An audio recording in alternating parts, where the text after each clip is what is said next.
Sulphur dioxide చాలా ప్రమాదకరమైన వాయువు. ఇది మనుషులకు మాత్రమే కాదు, జంతువులకు, పక్షులకు మరియు మొక్కలకు కూడా హానికరం. ఇప్పుడు శాస్త్రవేత్తల ముందు ఒక కొత్త ప్రశ్న వచ్చి పడింది. 6వ శతాబ్దంలో వాతావరణంలో ఇంత సల్ఫర్ ఎలా చేరింది? అది ఎక్కడి నుంచి వచ్చింది? ఈ ప్రశ్నకు సమాధానం కనుక్కోవడం వారికి ఒక పెద్ద సవాల్గా మారింది. అయితే ఈ విషయం మాత్రం వారికి స్పష్టమైంది. వాతావరణంలో కనిపించిన భారీ సల్ఫర్ కు కారణం ఒక శక్తివంతమైన అగ్నిపర్వతం అయ్యుండవచ్చని వారు భావించారు. ఎందుకంటే ఆకాశంలోకి ఇంత పెద్దంలో సల్ఫర్ కణాలను పంపించగలిగేది అగ్నిపర్వతం మాత్రమే. భూమి లోపల కరిగిన శిలలు అంటే మ్యాగ్మా అత్యంత అధిక ఉష్ణోగ్రతతో ఉంటుంది. భూమి బయట పొర దానిని బయటకు రాకుండా అడ్డుకుంటుంది. కానీ మ్యాగ్మా మాత్రం బయటకు రావడానికి ఎప్పుడూ ప్రయత్నిస్తూనే ఉంటుంది.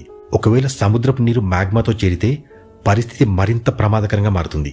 నీరు వెంటనే ఆవిరిగా మారి భారీ ఒత్తిడిని సృష్టిస్తుంది.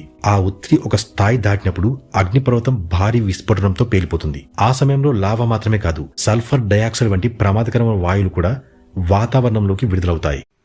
ఈ ఇంట్రెస్టింగ్ వీడియో చూడాలంటే కింద ప్లే బటన్ నొక్కి ఇప్పుడే చూడండి, లేదా యూట్యూబ్లో మా గ్లోబల్ చర్చ్ తెలుగు ఛానల్ని సబ్స్క్రైబ్ చేసుకుని కూడా చూడొచ్చు.